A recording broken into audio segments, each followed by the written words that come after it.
Hey everybody, Punisher88 here, coming at you once again with another weekend review. And today I'm reviewing Batman issue 43. So, to those of you who watch my reviews, you guys know that I like to start with the cover first, so let's check it out. Now, right off the bat, yes, I love this cover. In fact, I love it for two reasons. The first one being, I love the image here on the cover. As you can see, we have our new character, Mr. Bloom. He's coming out of the flower patch here amongst the skyline of Gotham City. And he's kind of like stretching up to the sky as if to say, "Look out, Gotham, here I come." The other reason why I love this cover so much is because of the colors. Now, they may be lighter than usual, but as I've said before, it doesn't matter if you have light colors or dark colors. As long as they blend nicely, that's all I care about. And as you can see here, the colors blend nicely. So, that's all I care about. And, is this book batting 1,000 from the cover alone? Oh yeah. But, that's just the cover. Now it's time to get down to what I like to call the nitty-gritty. But before we do, I just want to take the time to mention to any new viewers out there or any new subscribers to my channel that if at any time during this review or any of my past reviews you notice that I look up and down at the camera quite a bit, or it sounds like I'm reading to you guys, the reason for that is I keep my notes in front of me. Why? Well, there's a couple of reasons. The first one being, with the notes, I find it helps the review flow a lot smoother. Compared to my early reviews where I had no notes at all, they were kind of sloppy. Second, with the notes in front of me, let's say I'm reading part of the review and I get stuck. I can backtrack and then keep going. Without the notes in front of me, if I get stuck, you guys at home are stuck watching me stare off into space until I think of something to say. Not cool. And third, well, basically, memorizing text has never been one of my strong suits, so therefore, the notes are actually a help aid. But if you guys are cool with that, awesome. We'll get through this review and we'll be on our merry way. Sound good? Alright, so the first thing I wanted to point out was, month after month, this series just seems to surprise the heck out of me.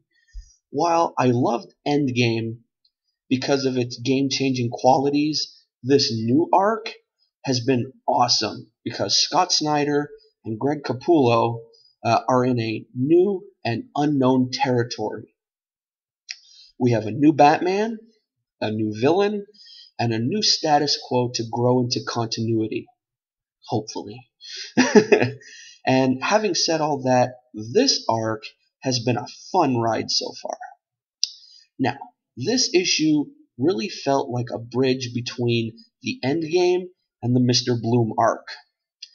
I loved the conversation that Gordon had in the orphanage, and I don't want to go too deep into spoilers here, but the person he's talking to is pretty significant, and it was masterfully executed. Moving on to the second act, I really enjoyed the interactions between Clark and Alfred. Clark is trying very hard, as we see, to find out what happened to Batman and his best friend Bruce Wayne. Clark really can't come to terms with the fact that Bruce is gone, and Scott Snyder was truly able to capture the raw emotion from both Alfred and Clark here. Mr. Bloom makes his first appearance in this issue, and it was one hell of a first impression. You know how they say that to give yourself credit in jail, you should take down the big dog? Well, Mr. Bloom surely introduces himself as a legitimate rogue. He is something else. Now, while it's easy to praise the writing, you can't take any credit away from the amazing job that Greg Capullo, FCO Placencia, Steve Wands, and Danny Mickey are doing with the art. Greg Capullo's line work is just something special. The grittiness that is portrayed through the line work just gives this Batman title a very unique look and feel that cannot be replicated. Add Danny Mickey's inks, and the line work just pops out. Now, the one element of the Batman art that really needs to be talked about more are the brilliant colors by FCO Placencia. Since the 0-year arc, we have been graced with beautiful, bright pastel colors that are rarely seen in Batman books. The colors in this issue are bright, vibrant, and just a pleasure to look at. One area that I find doesn't get enough attention is the lettering. Steve Wan's letters were clean and legible. Now, you'd be shocked at how many times I read a comic book with tons of back and forth conversation that just seems messy and hard to read. The layouts in this issue were just amazing, and there were a few action sequences that really looked cool. All in all, the art in this book was just amazing. I know I've been saying that a lot, but I cannot give enough kudos to the entire team here. Now, the only thing that made me go, in this book was that we are already given details about the fate of Bruce Wayne after the fallout of the Endgame arc. And I was really hoping that we could go a bit more, without knowing what happened to Bruce Wayne. And that being said, I have faith that the creative team will play this story plot for a very long time. And if they don't, then it will be brilliantly executed. Now, this issue had a fantastic balance of story, horror, suspense, and good old-fashioned Batman ass-kicking. Scott Snyder's story continues to be strong, and we are given more information regarding Bruce Wayne's fate, and I'm really excited to see where they go with it.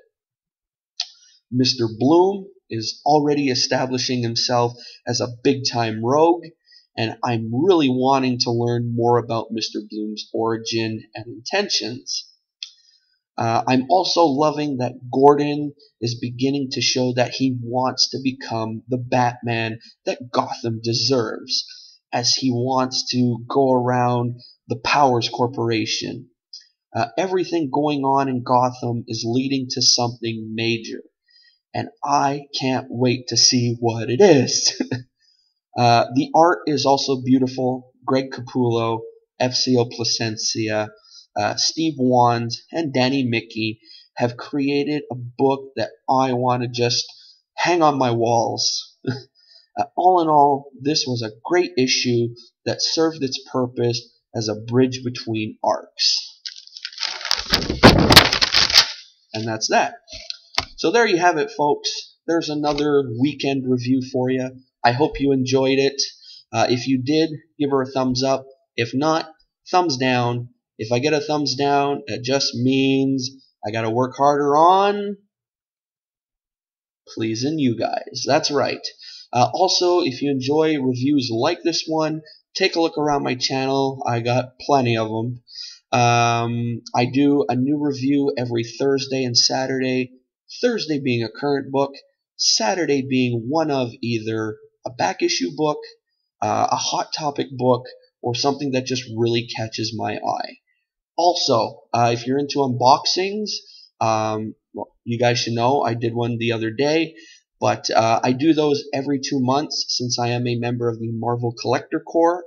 And also, if you guys are into backstories on lame comic book characters, well then come to my channel every Wednesday because I do a little series focusing on that.